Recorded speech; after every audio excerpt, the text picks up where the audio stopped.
सप्रसीदतु चैतन्यदेवो यस्य प्रसादतः तल्लीला वर्णने योग्य सद्य स्यात् अधमो अपि अयम्।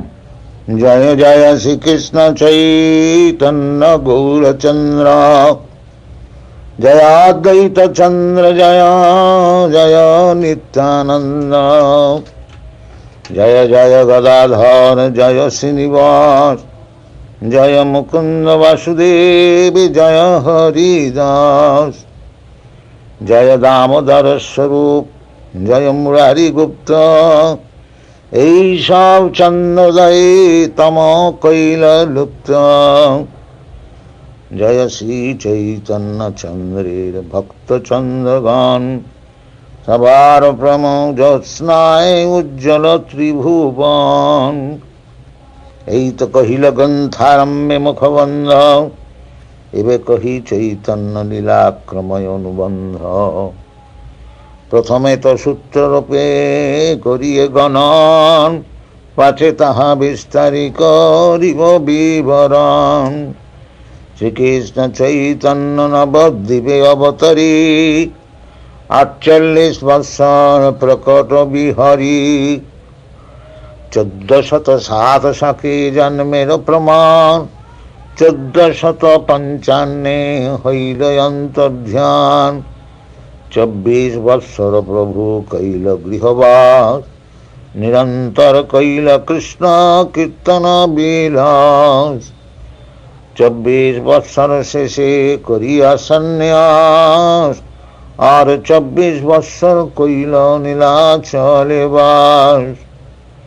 তার মধ্যে ৬ বৎসর গমনাগমন প্রভু দক্ষিণ কভু গৌড় কভু বৃন্দাবন।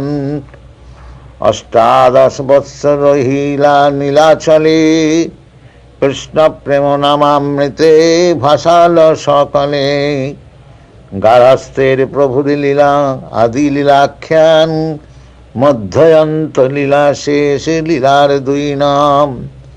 আদি লীলা মধ্যে প্রভুর যাতে কচরে সূত্ররূপে মুরারি গুপ্ত করিলা গ্রথির।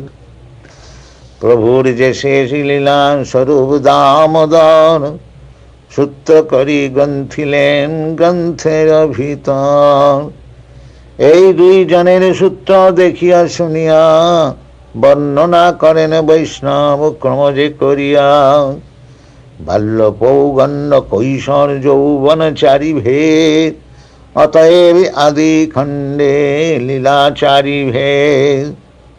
সর্বসৎ গুণপূর্ণাং তাং বন্দে ফাল্গুন পূর্ণিমাম যস্যাং শ্রীকৃষ্ণ চৈতন্য অবতীর্ণ কৃষ্ণ নামাভি।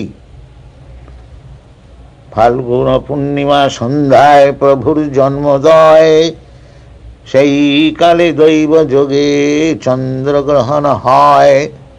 হরি হরি বলে লোক হর্ষিত হইয়া জন্মিলা চৈতন্য প্রভু নাম জন্মাইয়া। জন্ম বাল্য পৌগণ্য কৈশোর যুবা কালে হরিনাম লাইলা প্রভু নানা ছলে। বাল্যভাব ছলে প্রভু করেন ক্রন্দন কৃষ্ণ হরি নাম শুনি রহয় রোদন। অতএব হরি হরি বলে নারীগণ দেখিতে আইসে যেবা সর্ববন্ধুজন। গৌর হরি বলে তারে হাসে সর্ব নারী অতএব হইল তার নাম গৌর হরি। বাল্য বয়স যাবৎ হাতে খড়ি দিল পৌগণ্য বয়স যাবৎ বিবাহ না হইল। বিবাহ করিলে হইল নবীন যৌবন সর্বত্র লইল প্রভু নাম সংকীর্তন। পৌগণ্য বয়সে পড়েন পরাণ শিষ্যগণে সর্বত্র করেন কৃষ্ণ নামের ব্যাখ্যানে। সূত্রবৃত্তি ৫টি টিকা কৃষ্ণেতে তাৎপর্য শিষ্যের প্রতীত হয় প্রভাব প্রসহ্য আশ্চর্য। যারে দেখে তারে কহে কহ কৃষ্ণ নাম কৃষ্ণ নামে ভাসাইল নবদ্বীপ গ্রাম।